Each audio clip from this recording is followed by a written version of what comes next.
बिस्मिल्लाहिर्रहमानिर्रहीम। अस्सलाम वालेकुम। आज 5 मार्च है और दिन है मंगल का।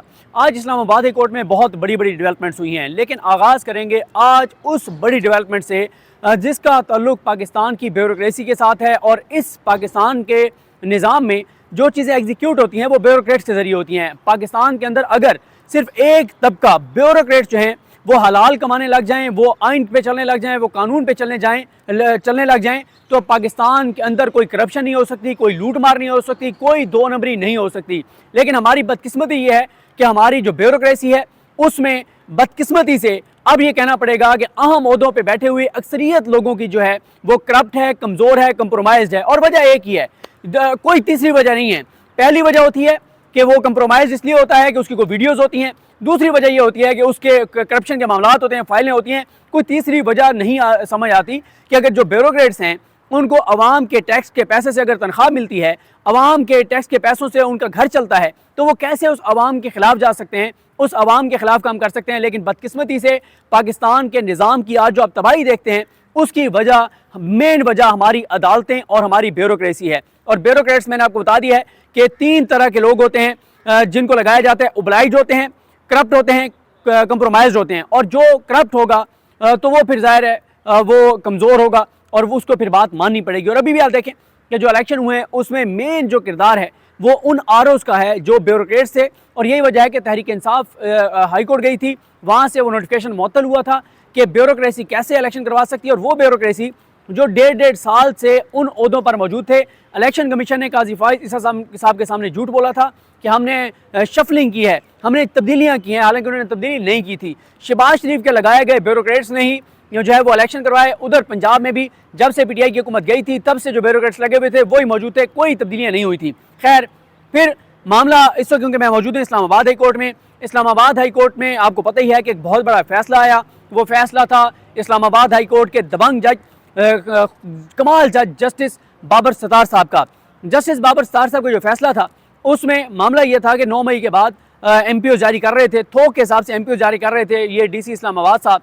इनके MPOs इस्लामाबाद हाई कोर्ट के तमाम जजेस ने, सिवाय मेरे ख्याल है कि आमिर फारूक साहब ने कोई उनका MPO का लज़म नहीं किया, क्योंकि आमिर फारूक साहब के पास जब मामला जाते थे पेंडिंग पेंडिंग पेंडिंग पेंडिंग, और उसी पेंडिंग के दौरान ही फिर वो वापस ले लेते थे। लेकिन आमिर फारूक साहब के अलावा इस्लामाबाद हाई कोर्ट के तमाम तकरीबन जजेस, चाहे वो मोहसिन अख्तर कियानी साहब हों, चाहे वो तारिक महमूद जहांगीरी साहब हों, चाहे वो बाबर सत्तार साहब हों, अरबाब मोहम्मद ताहिर साहब हों, मियाँ गुल हसन औरंगज़ेब साहब हों, सरदार एजाज इसाक खान साहब हों, जितने भी जजेस हैं उन तमाम जजेस ने इनके MPOs का रद्द किए हैं। इनको बार बार इनको तंबीह की कि आप ये काम ना करें, आप इख्तियार से तजावुज़ ना करें, लेकिन वो बाज नहीं आए। फिर शानदाना गुलजार और शहरार अफरीदी के केस में इस्लामाबाद हाई कोर्ट के जस्टिस बाबर सत्तार साहब ने एक बड़ा फैसला सुनाया, दबंग फैसला सुनाया, जिसमें DC इस्लामाबाद इरफान नवाज मेमन को मिसकंडक्ट का मुर्तकिब करार देकर कंटेम्प्ट में उनको सज़ा सुनाई गई और 6 माह के लिए कहा कि इनको 6 माह की कैद की सज़ा सुनाई। उनके साथ SSP ऑपरेशंस को 4 माह की और SHO को 2 माह की, और एक SP थे उनका बहरहाल इसमें उनको केस से डिस्चार्ज कर दिया गया और उनको कोई सज़ा नहीं सुनाई गई। लेकिन साथ ही बाबर सत्तार साहब ने यह कहा कि क्योंकि ये सज़ाएँ कम अरसे की हैं तो उन्होंने सज़ाएँ मुअत्तल कर दी और कहा कि 1 माह का जो वक्त है अपील का, इनके पास ऑप्शन है, ये जाएं अपील दायर करें, और अगर इनकी अपील में इनकी सज़ाएँ मुअत्तल हो जाती हैं तो वेल एंड गुड। अगर सज़ाएँ मुअत्तल नहीं होती तो 1 माह का टाइम, यानी 1 मार्च से 30 मार्च का जो टाइम है, 30 मार्च का, अगर 30 मार्च तक इस्लामाबाद हाई कोर्ट का डिवीजन बेंच 2 जजेस फैसला मुअत्तल नहीं करते तो 30 मार्च को इन तीनों को गिरफ्तार कर लिया जाए, गिरफ्तार करके और इनको अडयाला मुंतकिल कर दिया जाए और ये अपनी सज़ाएँ मुकम्मल करेंगे अडयाला में।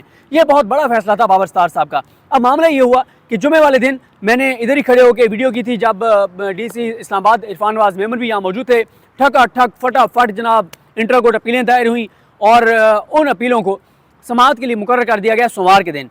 अब सोमवार के दिन वो, यानी कल जो दिन गुजरा है 4 मार्च को समाअत के लिए मुकर्रर थी justice chief justice Islamabad high court justice Aamir Farooq साहब के पास और जस्टिस तारिक महमूद जहांगीरी साहब की जो DB है, जो डिवीजन बेंच है, उनके पास। लेकिन कल जो है वो कॉज लिस्ट मनसूख कर दी गई। अब ये हुआ और एतराज़ात भी उसके ऊपर लगे हुए हैं। आज जब वो इंटर कोर्ट अपील समाअत के लिए मुकर्रर थी और आज जजेस आए तो जस्टिस तारिक महमूद जहांगीरी साहब जो हैं, ज़ाहिर है वैसे तो आमिर फारूक साहब ने आते ही कहा कि हम में से एक जज जो है वो ये केस नहीं सुनना चाहता, लिहाजा नया बेंच जो है वो तश्कील दिया जाएगा और वो जज आमिर फारूक साहब तो नहीं हो सकते, वो जज तारिक महमूद जहांगीरी साहब भी होंगे। देखें ये बहुत बड़ी डेवलपमेंट है, ये बहुत बड़ी डेवलपमेंट इस्लामाबाद हाई कोर्ट से कि एक जज जस्टिस तारिक महमूद जहांगीरी साहब chief justice Islamabad high court के साथ बैठकर किसी तरह के उस सारी चीज़ का हिस्सा नहीं बनना चाहते जो कुछ होना है, क्योंकि मसला ये है कि इस फैसले ने पूरी ब्यूरोक्रेसी में खलबली जो है वो मचा दी है। ब्यूरोक्रेट जो होते हैं वो कमज़ोर होते हैं, वो ज़ाहिर है वो किसी के कहने पे चीज़ें तो कर रहे होते हैं, लेकिन करप्ट आदमी जो होता है वो कमज़ोर होता है। और मैं आपको एक मिसाल सुना देता हूँ। मेरा एक दोस्त है, वो ब्यूरोक्रेट है, मैंने उसको मोटिवेट किया। मैंने कहा देखें, अगर आप स्टैंड ले जाएंगे, अगर आप ईमानदारी से नौकरी करेंगे तो आपकी एक इज़्ज़त होगी, एहतराम होगा, और अल्लाह ताला ने जो आपके हिस्से में रिज़्क लिखा है वो आपको मिलना ही मिलना है। आप हलाल से ले लें, आप हराम से ले लें, ये आपके ऊपर चॉइस है। और फिर मैंने उसे यही कहा कि भाई जो ब्यूरोक्रेट्स हैं, जो अगर आप ज़्यादा से ज़्यादा क्या होगा, आपकी नौकरी चली जाएगी। पाकिस्तान के अंदर कितने लोग हैं जो ब्यूरोक्रेट नहीं हैं, लेकिन वो अल्लाह का शुक्र है कि बहुत अच्छे उनको अल्लाह ताला उनको रिस्क दे रहा है। तो मैंने उसको बहुत मोटिवेट किया, मैंने उसको समझाया कि भाई आज भी हम जाएँ कहीं पे मुख्तलिफ इलाकों में तो लोग 20-20 साल पुरानी मिसाल देते हैं, फलाना डीसी आया था, कितना ईमानदार था, चाय भी किसी से नहीं पीता था, और वो डीसी जो है वो क्या कमाल वो डीसी था, उसने ये डेवलपमेंट कराई, ये किया, बड़ी तारीफ। और जो चोर होते हैं, लुटेरे होते हैं, डाकू होते हैं, उनके बारे में भी लोग बताते हैं। मुझे एक डिस्ट्रिक्ट का, हमारे एक बैकवर्ड इलाकों में से एक डिस्ट्रिक्ट है, उसके मेरे एक दोस्त ने मुझे बताया, कहता है यहाँ पे जो डीसी आता है, और उसने कहा कि यार हम लोगों का भी ये मसला है कि हम सारे वैसे तो मुआशरा करप्ट हो गए हैं। उन्होंने कहा कि डीसी जो आता है यहाँ पे हमारे ज़िले के अंदर, मसला यह है कि अगर उसके पास डेली के 40 काम जाते हैं, 50 काम जाते हैं, तो दोनों साइडें पैसे लेके खड़ी होती हैं। वो भी कहता है पैसे ले लो, वो भी कहता है पैसे ले लो। जिसका जायज़ काम है वो भी पैसे देना चाहता है, नाजायज़ वाला तो ज़्यादा देना चाहता है। और बदकिस्मती हमारे माशरे की कि यहाँ पे जायज़ काम भी पैसों के बगैर नहीं होता। तो उसने कहा कि जो करप्ट नहीं भी होता तो रोज़ ही उसको 40-40 ऑफरें हो रही होती हैं, तो वो फिर अल्टीमेटली वो करप्ट हो जाता है। और उसने, मेरे दोस्त ने कहा कि उस डिस्ट्रिक्ट में इतना पैसा डीसी लेता है, इतना पैसा लेता है कि एक टाइम आता है कि वो पैसे लेना ख़त्म कर देता है। वो कहता है कि मुझे गोल्ड दें, मुझे सोना दें, सोने की टिक्कियाँ दें, वो लेना शुरू कर देता है। ये हालात हैं, ये सूरत हाल हैं, ये हमारी ब्यूरोक्रेसी की सूरत हाल है। और हमारी ब्यूरोक्रेसी की वजह से आज मुल्क इस तबाही के दहाने पर है। ब्यूरोक्रेसी और जुडिशरी, क्यों? जो जुल्म होता है, जो ज्यादती होती है, जो नाइंसाफ़ी होती है, जो करप्शन होती है, जो कब्जा होता है, जो भी दो नंबर चीज़ होती है, वो आती है अदालतों के पास। और बदकिस्मती से हमारी अदालतों की सूरत हाल आपके सामने है कि अदालतों में क्या कुछ हो रहा है। गो कि अब एक उम्मीद पैदा हो गई है। ख़ास तौर पे मैं इस्लामाबाद हाई कोर्ट में मौजूद हूँ तो तारीफ़ करनी चाहिए इस्लामाबाद हाई कोर्ट के जजेस मोहसिन अख्तर कियानी साहब हों, मियाँ गुल हसन औरंगज़ेब साहब हों, जहांगीरी साहब हों, समन रिफ़त साहबा हों, या अरबाब मोहम्मद ताहिर साहब हों, एजाज इसहाक खान साहब हों। इन जजेस की तारीफ़ करनी चाहिए। हाँ, कुछ फैसलों पे हम तनकीद, आइंदा भी इनके कुछ फैसलों पे तनकीद करेंगे, फैसले पे तनकीद हो सकती है, लेकिन इन जजेस ने यह साबित किया है, जिनके मैंने नाम लिए हैं, कि ये आज़ाद जजेस हैं, ये अपराइट जजेस हैं, ये अपने हलफ से वफा करने वाले जजेस हैं। हाँ, कहीं पे कुछ चीज़ें आ जाती हैं जहाँ पे इसलिए नहीं, आप थोड़ा सा चीज़ों को थोड़ा सा आप शिद्दत को कम करते हैं फैसले की, इसलिए नहीं करते कि आप कंप्रोमाइज़ नहीं, इसलिए कि आपको पता है कि यार अगर कोई एक्सट्रीम फैसला दे दूंगा इम्प्लीमेंट तो उसने होना ही नहीं है। लिहाजा इस सिस्टम के अंदर रहते हुए जितना एक हो सकता है वो किया जाए, और इस अदालत के जजेस ने किया है, जिनके मैंने आपको नाम बताए हैं। लेकिन आज तारिक महमूद जहांगीरी साहब का इस बेंच से अलग होना ये बहुत इंपॉर्टेंट है। अब सबकी नज़रें ये हैं कि तारिक महमूद जहांगीरी साहब के बाद कौन सा इस्लामाबाद हाई कोर्ट का यहाँ पे जज बैठेगा जो चीफ जस्टिस का साथ देगा इस फैसले को मुअत्तल करने में और डीसी इस्लामाबाद को बरी करने में। मसला ये है कि इस फैसले की बड़ी इम्प्लीकेशंस हैं, इस फैसले के बड़े असरात हैं। ब्यूरोक्रेट्स को एक मैसेज चला गया है कि अब अदालतों से ऐसे फैसले आएंगे जिसमें तुम्हें जेल भेजा जाएगा। देखें, आज मुझे बहुत लोगों ने कहा, उन्होंने कहा डीसी इस्लामाबाद तो यहाँ खड़ा हंस रहा था, उसको तो कोई फ़र्क ही नहीं पड़ा। मैंने कहा देखें, मसला ये नहीं है, मसला यह है कि लोगों को 8 फरवरी के बाद नज़र आ रहा है कि चीज़ें बदल रही हैं। लोगों को पहले 8 फरवरी से पहले क्या था? 8 फरवरी से पहले हर किसी को ये बताया गया, जजेस को ये बताया गया था, मीडिया को ये बताया गया था, सहाफ़ियों को बताया गया था, PTI ख़त्म शुद, PTI नहीं आएगी, इमरान खान इज़ नो मोर, शरीफ खानदान होगा, नवाज शरीफ होंगे, मरीम नवाज होगी, जुनैद सफदर होगा, फिर उनके बच्चे होंगे। ये अगले 50 साल चलेंगे। तो ज़ाहिर है जिसने ये अपने सर्वाइवल था, जिसने इस सिस्टम का बेनिफिशरी था, चाहे वो किसी भी शोबे में बैठा था, उसने क्या किया? उसने कहा ओहो नवाज शरीफ आ रहा है, छोड़ो इमरान खान को, छोड़ो इंसाफ को, छोड़ो चीज़ों को, बस नून लीग के साथ बना के रखो, क्योंकि मियाँ साहब की अच्छी बात है कि जो उनके साथ होता है वो उसको नवाजते हैं, वो उसका ख्याल रखते हैं। तो उस वक्त ये था। लेकिन 8 फरवरी को नज़र आ गया है कि लोगों ने जो फैसला सुनाया है और आगे क्या होगा, ये सिस्टम जो बना है, जो हुकूमत बनी है, इसने नहीं चलना और अल्टीमेटली अवाम के फैसले के सामने सरे तस्लीम हम करना पड़ेगा। और अवाम के फैसले के सामने जब सरे तस्लीम हम करेंगे तो 2/3 अक्सरियत के साथ इमरान खान को हुकूमत देनी पड़ेगी। अब इस सारी सूरत हाल में ब्यूरोक्रेसी को एक मैसेज चला गया है। अब ये जो फैसला है, अभी क्या होगा, आमिर फारूक साहब के साथ कोई और जज बैठ जाएगा, फैसला मुअत्तल हो जाएगा, शायद वो उनको तौहीन अदालत में बरी भी कर दें, कोई मसला नहीं है।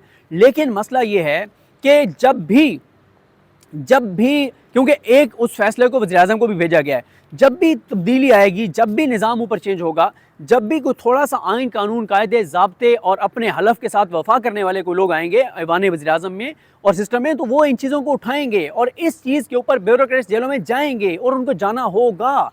अगर आपने इस मुल्क को बदलना है, अगर आपने इस मुल्क को आगे लेके जाना है, तो फिर बार बार ये मैं कहता हूँ कि आपको एक बार कानून का नफाज करना होगा, जो सामने आता है उसको साथ देनी होगी, निशान इबरत बनाना होगा। बल्कि अगर उस वक्त जब भी इस मुल्क के अंदर कानून की हुक्मरानी आए, चाहे 6 माह बाद आए, 8 माह बाद आए, साल बाद आए, 1.5 साल बाद आए, आना तो है, क्योंकि जिस बस्ती में हम चले गए हुए हैं इससे नीचे हम जा नहीं सकते। और हमने अगर पाकिस्तान को आगे लेके जाना है तो एक वक्त आएगा इस मुल्क के अंदर कानून की हुक्मरानी लानी पड़ेगी। और जब कानून की हुक्मरानी लाएं हम, जब भी वो वक्त आए, फिर वो वक्त होगा जब आपको चोरों, डाकुओं, लुटेरों को, चाहे वो ईमानों के अंदर बैठे हुए हैं, चाहे वो कहीं बैठे हैं, जो बाहर बैठे हैं, उनको लेके आना होगा, जो इधर हैं उनको उठाना पड़ेगा। और अगर कोई इस दुनिया से चला गया है तो उसको, चाहे जिसने भी करप्शन किया है, किसी भी शोबे से उसका ताल्लुक था, उसको कब्रों से निकाल के अगर आप लटकाएंगे तो तब इस मुल्क के अंदर कानून की हुक्मरानी होगी, वरना इस मुल्क के अंदर कानून की हुक्मरानी नहीं होगी। क्यों? जो भी इस 2 नंबरी करने वाला है, जो भी आइन को पामाल करने वाला है, जो भी कानून को पामाल करने वाला है, जो भी करप्शन करने वाला है, लूट मार करने वाला है, जुल्म करने वाला है, ज्यादती करने वाला है, जबर करने वाला है, उसको पता है कि मुझे अदालतों से रिलीफ मिल जाएगा, मुझे एक जज सजा देगा, इंट्रा कोर्ट अपील में 2 जजेस उसको उड़ा देंगे, हाई कोर्ट सजा देगी, सुप्रीम कोर्ट उसको मुअत्तल कर देगी, सुप्रीम कोर्ट उसको कलअदम कर देगी, मैं एक के बाद दूसरे, दूसरे के बाद तीसरे, तीसरे के बाद चौथे, 10वें, 12वें केस में गिरफ्तार करूंगा किसी को। और पेशावर हाई कोर्ट के दबंग जजेस, कमाल जजेस, वो उसको मुझे रोक देंगे, कोई मसला नहीं, मैं ऊपर सुप्रीम कोर्ट में चला जाऊंगा, वहाँ जस्टिस सरदार तारिक मसूद साहब फैसला दे देंगे, ऑब्जर्वेशन दे देंगे कि हाई कोर्ट के जजेस की जुर्रत कैसे हुई है कि वो एक के बाद दूसरे के बाद तीसरे, चौथे, 5वें केस में गिरफ्तारी से जो है वो रोक रहे हैं। तो ये वो फैसला है जिसको बड़ा मुश्किल पेश आ रही है हाई कोर्ट को डिवीजन बेंच में 2 जजेस को मुअत्तल करने में। और ये वो अब बेंच टूट गया है, नया बेंच बनना है, परसों के लिए समाअत होगी, कौन सा जज बैठेगा, कैसे वो रिलीफ देगा, ये बड़ा सवाल है। लेकिन इस फैसले ने ब्यूरोक्रेसी को बहुत परेशान कर रखा है और ब्यूरोक्रेसी मुसलसल कह रही है, ब्यूरोक्रेसी 2 चीज़ों से परेशान है, एक इस फैसले से, दूसरा जो ब्यूरोक्रेट्स की तस्वीर सोशल मीडिया पे वायरल हुई हैं उस पर वो खासे परेशान हैं। ये 2 चीज़ें हैं जिसने ब्यूरोक्रेट्स को परेशान किया है। और ज़ाहिर है, मैंने आपको कहा है कि करप्ट जो लोग होते हैं वो कमज़ोर होते हैं और उनको ये परेशानी है कि अब नज़र आ रहा है कि ये कंपनी नहीं चलेगी जिनको बिठाया गया असम्बली में, और अल्टीमेटली कानून की हुक्मरानी आनी है। और जब कानून की हुक्मरानी आएगी तो इन लोगों से जवाब लेना चाहिए। ये जो बाकी बातें होती हैं ना, ये जो आजकल कुछ लोग कह रहे हैं कि फ़तह मक्का वाली चीज़ होगी और फ़तह मक्का वाली और सबको माफ़ी तलाफ़ी, देखें अगर आपने यही करना है फिर ये मुल्क, ये मुआशरा नहीं बदलेगा। क्योंकि एक बार आपको सज़ाएँ देनी होंगी, चाहे जब भी दें, 6 माह बाद दें, साल, 1.5, 2 साल बाद आप सज़ाएँ देंगे तो ये मुल्क आगे जाएगा। वरना ये आप फ़तह मक्का मॉडल ये हमारे जैसे मुआशरे में इसलिए भी नहीं चलेगा क्योंकि यहाँ जितना जुल्म, ज़्यादती और जबर और तशद्दुद हुआ है, और ये सबक भी नहीं सीखने वाले जब तक आप इनको इबरत का निशान नहीं बनाएंगे। तो कहने वाले PTI के लोग कहते हैं कि फ़तह मक्का मॉडल इमरान खान कह रहा है, मेरा ख्याल है कि इमरान खान को जब भी मैंडेट वापस मिलेगा तो इमरान खान को कुछ चीज़ें सेट करनी पड़ेंगी, वरना ये लोग जो इमरान खान के साथ हैं, जिन्होंने इतना जुल्म सहा है, जिन्होंने इतना जबर बर्दाश्त किया है, ये इमरान खान के भी उसी तरह से मुखालिफ हो जाएंगे जैसे उस निज़ाम के मुखालिफ हैं। इमरान खान को ये चीज़ देखनी होगी, इमरान खान को कोई कंप्रोमाइज़ नहीं करना होगा और एक बार इस मुल्क के अंदर कानून की हुक्मरानी लानी होगी। मुझे अपनी दुआ में याद रखें। अल्लाह करीम हम सबका हामी नासुर। अल्लाह हाफ़िज़।